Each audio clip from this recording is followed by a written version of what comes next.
My name is David Block. My principal music project is called The Human Experience. But I'm a creator, and I'm really doing the best I can right now to step outside the label of what I do and instead of what inspires me. Because I find that when you really step into the role of being a creator, that there are so many dimensions and layers to what you can create, whether that's socially, musically, lifestyle brands, photography, design, fashion, whatever it is.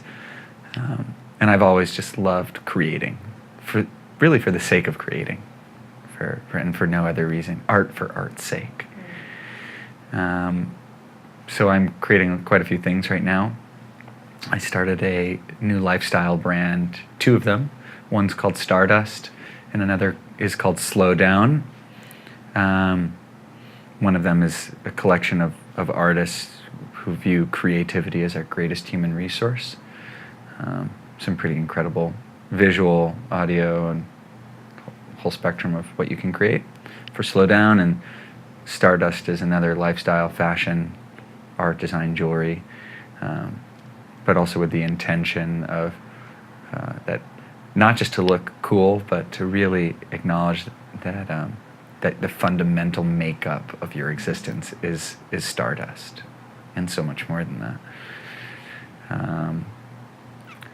I have 7 new albums I'm working on with different artists from around the world, ranging from Cuba to Barcelona, and Native American to Indian, with the intention of unifying humanity by crossing cultural barriers with art and music.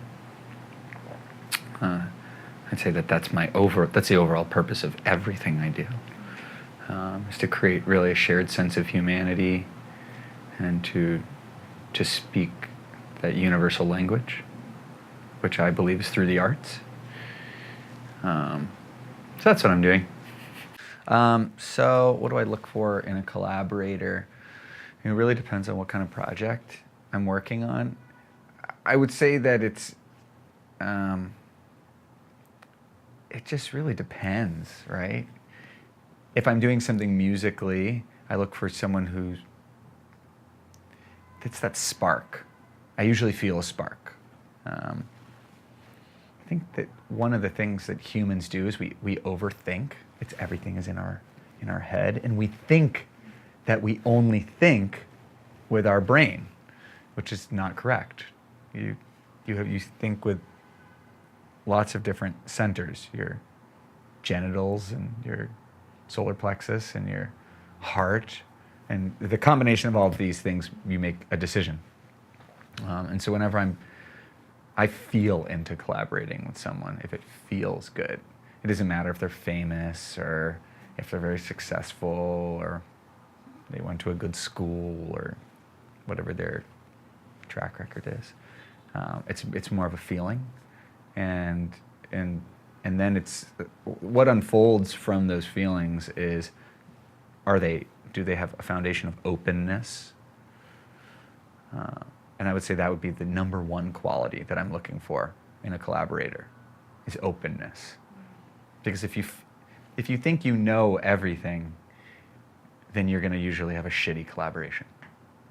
That's how it goes, because you have one person overpowering the other. So I'm looking for open, confident, grounded. I find it very challenging to work with people who don't have any, it's called spiritual practice. That doesn't need to be, it can be completely non-denominational, but if they don't have some connection to a deeper sense of self, I'm usually not into it. I don't care how good they are. So that's really important for me, because that's the foundation of my work as a collaborator with myself. Because I feel like sometimes I have to collaborate with myself because there's so many different components that make up David Block.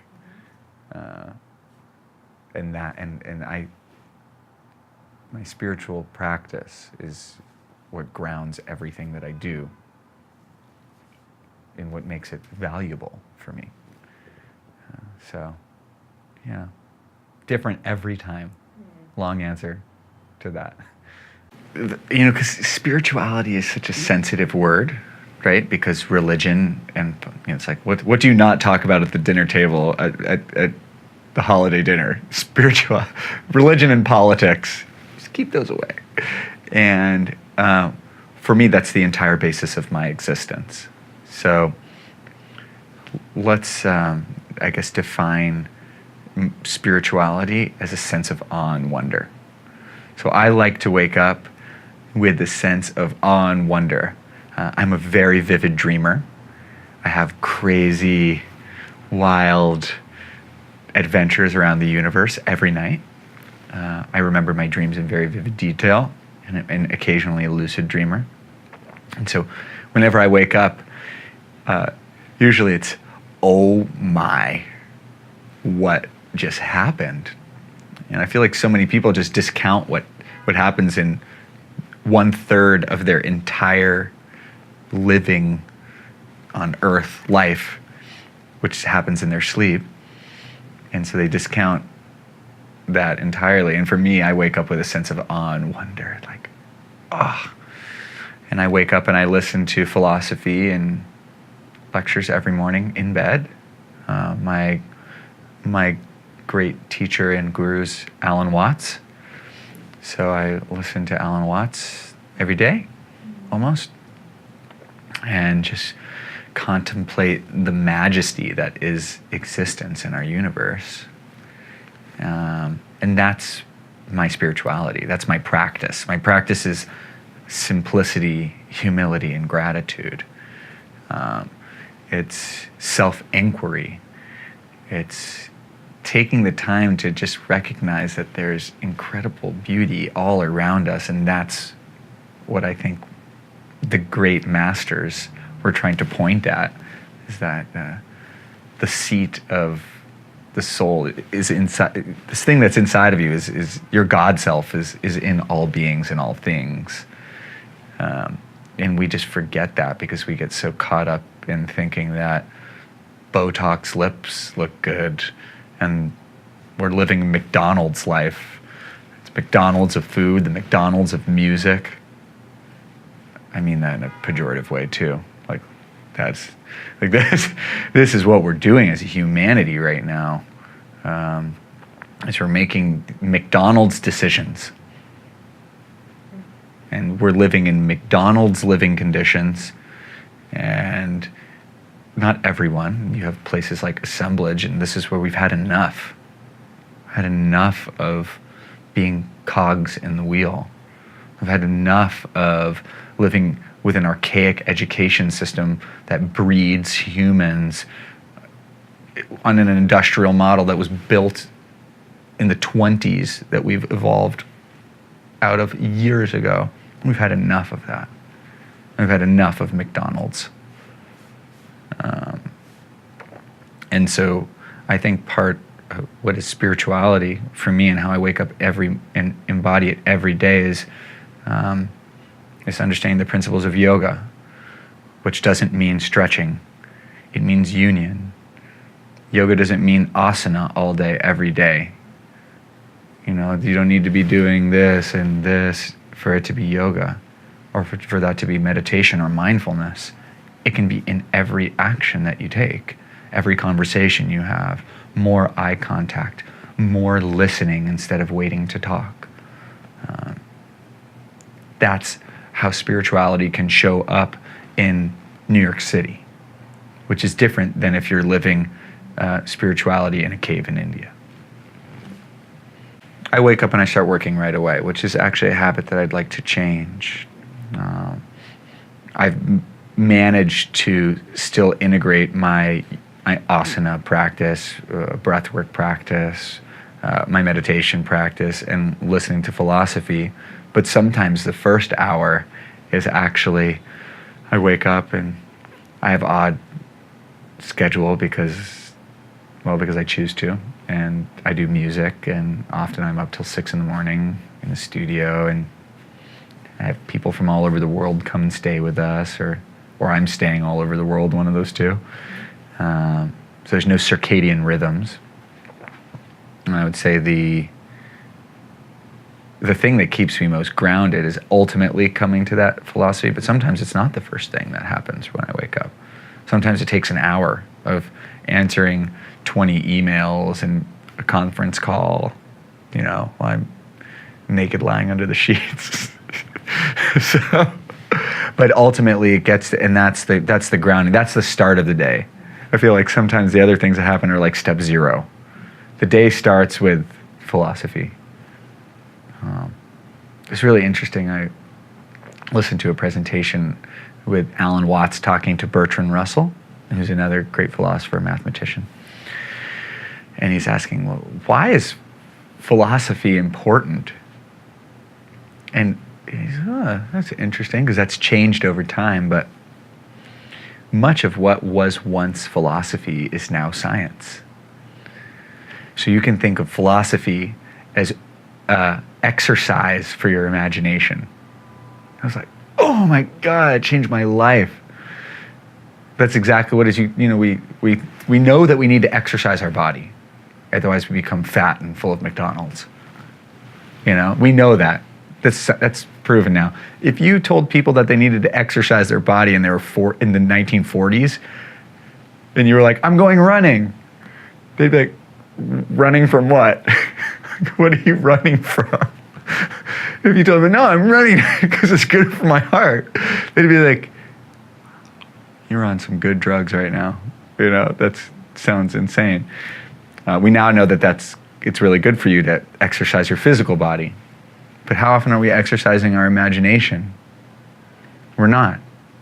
We're educated to be slave humans and sleepwalk through our entire life without questioning who I am. Why do I make the choices that I make? Instead of what most people are is a construction of what everyone else tells you are. Because we're not exercising our imagination.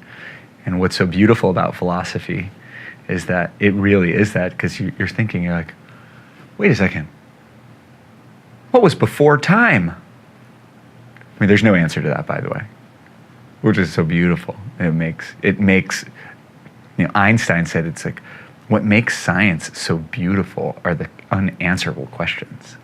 That's what makes science even worth it. Otherwise, it's just numbers on paper. Who gives a shit? So we need to exercise our imagination. And what do you think is the best way to exercise your imagination? Or at least for you? Being creative, but I think philosophizing. Thinking about things that are just merely thoughts and concepts, just for the sake of thinking about them. I mean, let's say, if you think of what was before time, or when science says the universe is infinitely expanding, and you think, into what? It's expanding. It's got to be expanding into something. Science is trying to answer these questions, but some of them are non-answerable. What happens after you die? I mean, maybe they'll figure that out. Maybe not. Maybe there's no way to figure that out.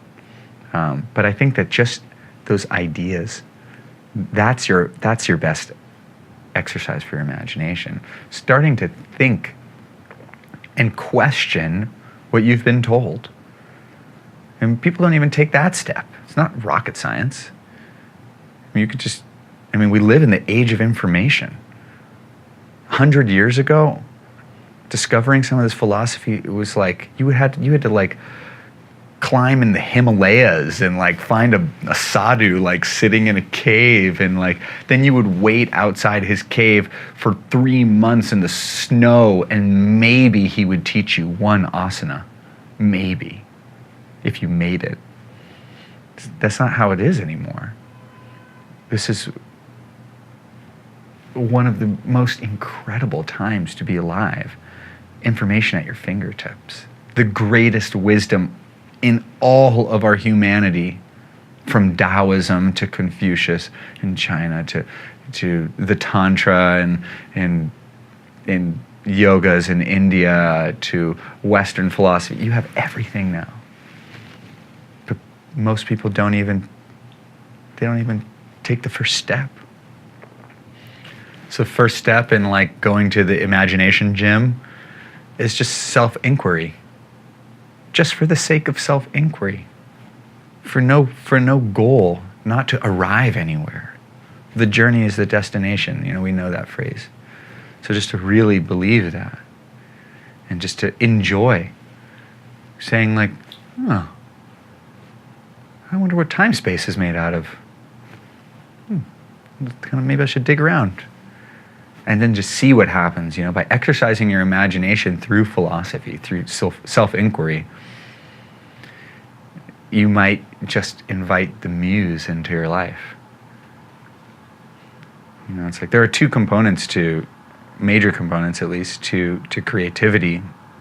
Your mind and your no mind. Right? Your mind is all your tools. Very important. But your no mind is where you create from. That's where all great masterworks come from. There's no way that Beethoven was just sitting there and be like, I'm going to write the symphony with my mind. It's like, no. The muse was there and she was like, hey, I got this symphony for you. And he's like, great, because I'm deaf now and I've trained my mind for years and years, and now I'm going to unfold some of the great, all the great masters. They sit down and they get in that flow state and they just let it unfold. Creativity comes through you, not from you. It's a very big and a very important distinction to make in your journey as a creator. After you started exercising that imagination, you got that spark. You're inspired in spirit, inspired. Then you don't have to do anything really. Like I don't write songs. Songs just happen. I make the time to sit down to write the songs. That's the difference. Structure has not been my strength. There's no typical day for me, truthfully. I'm working on that.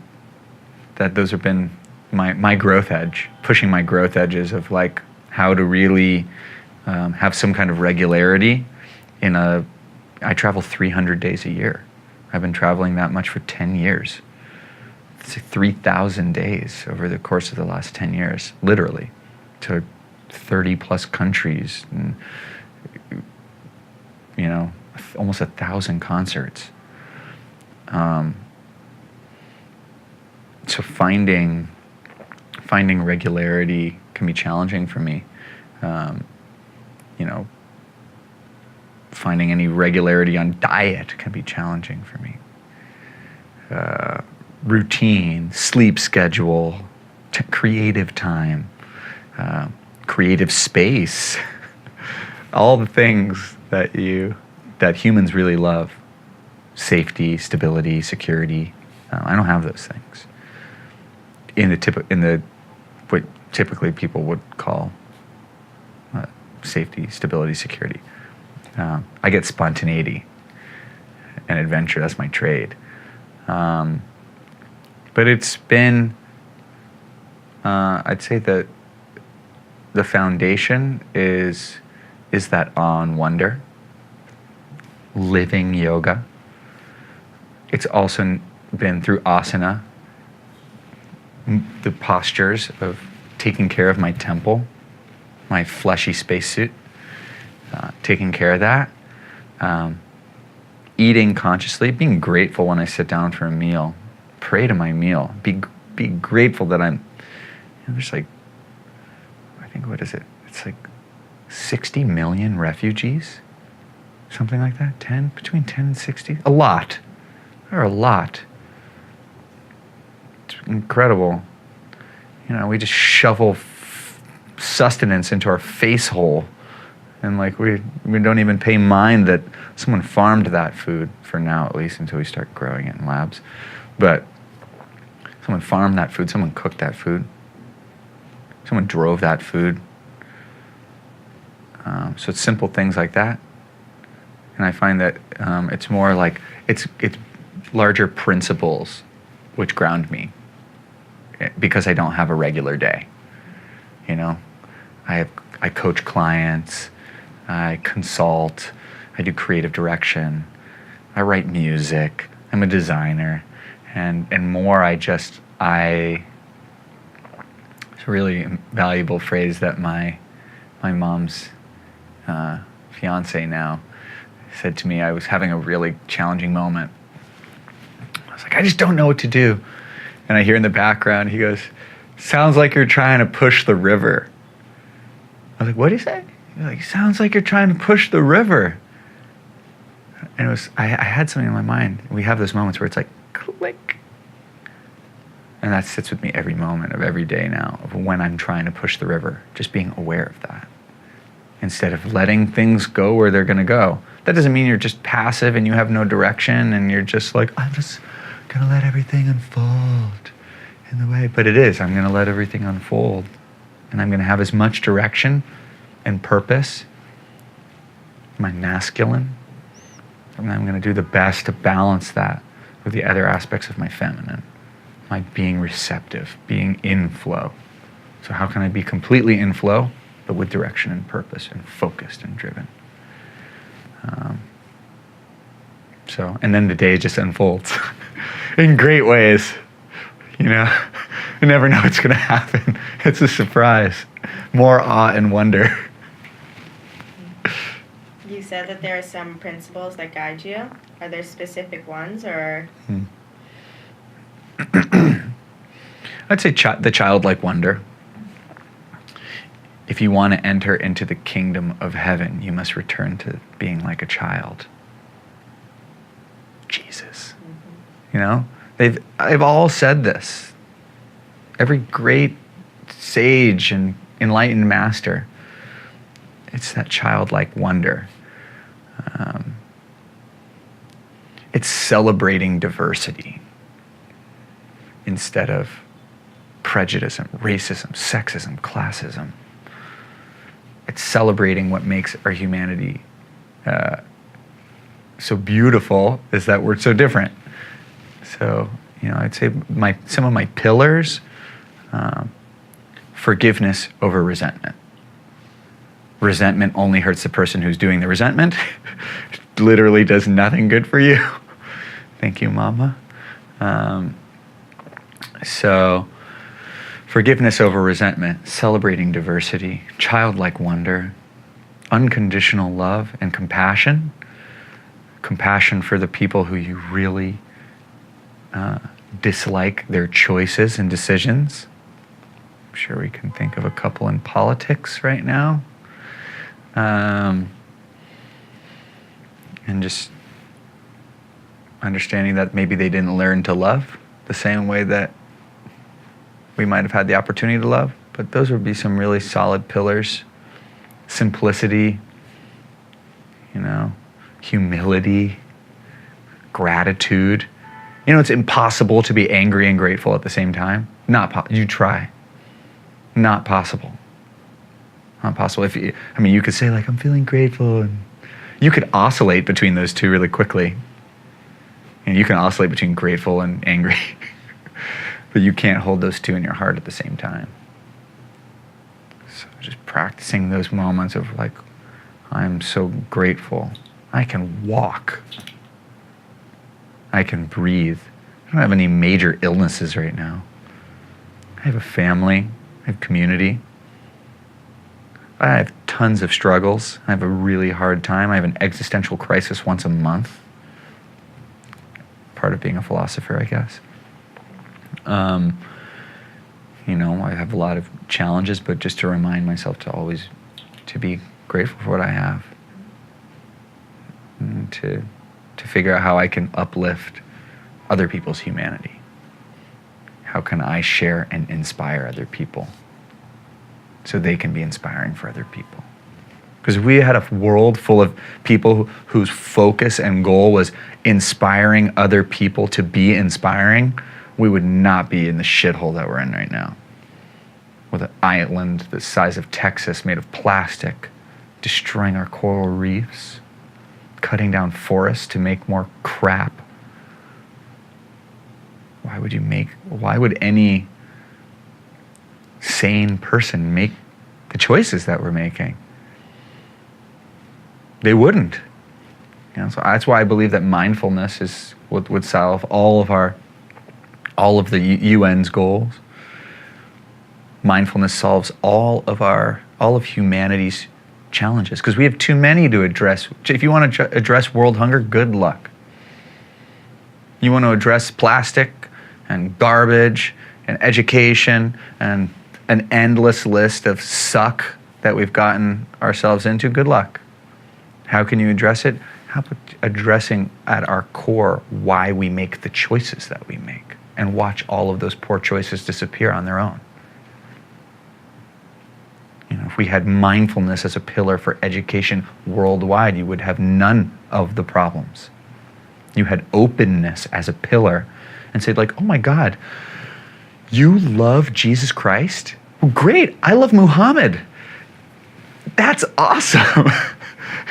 Great. Instead of, you're going to die and burn in hell forever, and I'm going to actually kill you and your family because of your belief system. That's the world we're living in right now. That's not openness. Openness and those choices don't exist together. Like anger and gratitude, they don't exist. It's not possible. And we have to start young, because people think with age comes wisdom, which is just not correct, unfortunately. With age comes experience. That's right, but with age and wisdom, unfortunately, don't. They're not always congruent. So I think we have to start young, because we're indoctrinating our children worldwide into the beliefs that their parents have. That's why the greatest healing that a human will ever do is with their parents.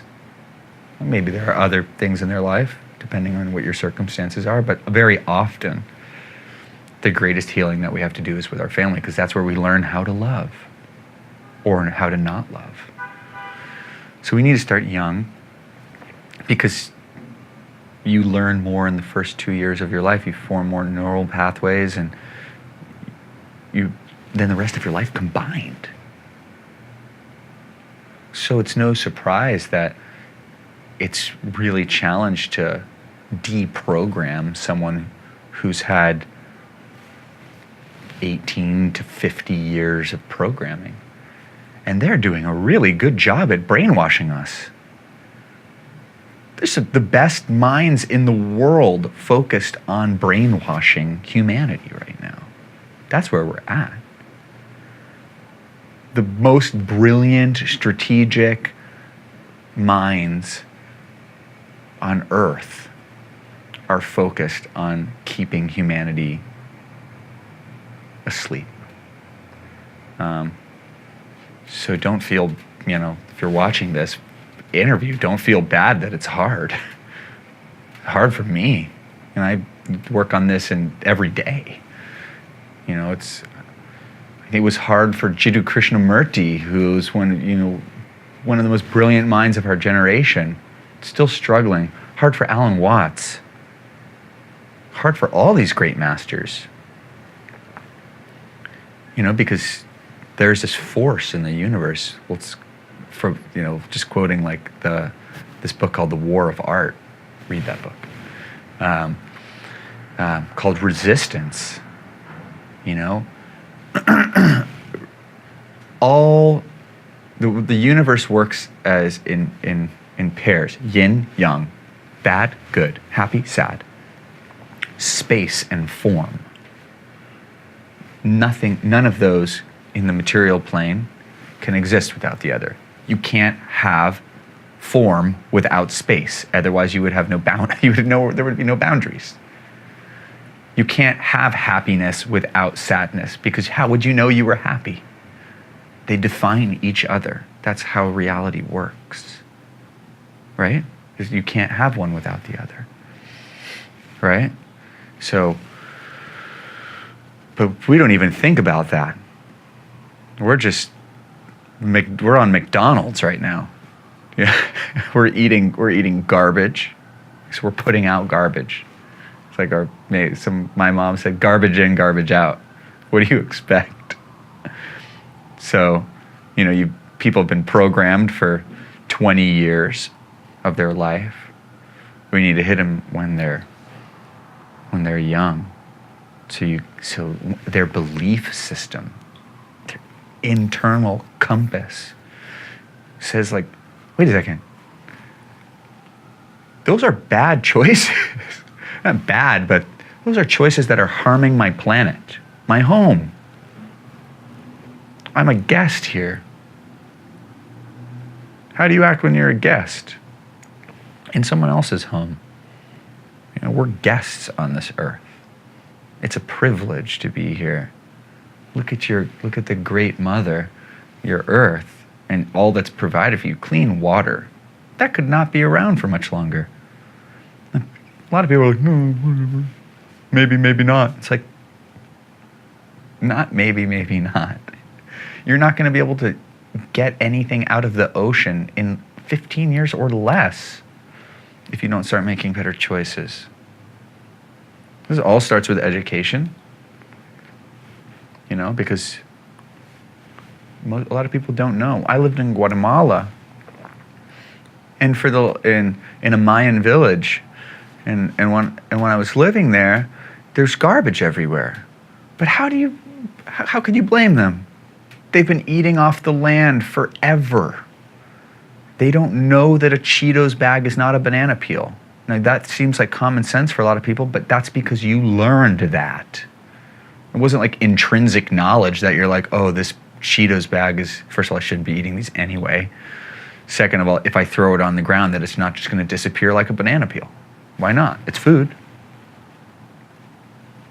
But that's just not the way that people are learning. And we've changed so dramatically in the last 200 years. For 1.8 million years, up until 10,000 years ago, if you believe in evolution and believe in that scale of time. But from 1.8 million years ago to 10,000 years ago, we were hunter-gatherers. There was no depressed people then. There's a study of this tribe in Papua New Guinea who still live very much like hunter-gatherers. They have really hard lives, high levels of infant mortality, disease. They still eat people. There's no depression there, no anxiety. These are products of our humanity and our lifestyle choices in the last couple hundred years. And people are wondering why we're having such a hard time. It's because you're a fancy animal. You have a mammalian and reptilian brain still. You went through literally 1.8 million years of evolution to get to a point of where we completely changed. We live look at someone from Papua. Compare your life to them. You're the same person, same human, same animal, making different choices. So, education, young, change our belief systems, change the way that we view reality, instill a sense of awe and wonder at the majesty that is just breathing and your heart beating without having to think about it. Little things like that. I think that will change and change the world and create a sustainable world, sustainable existence.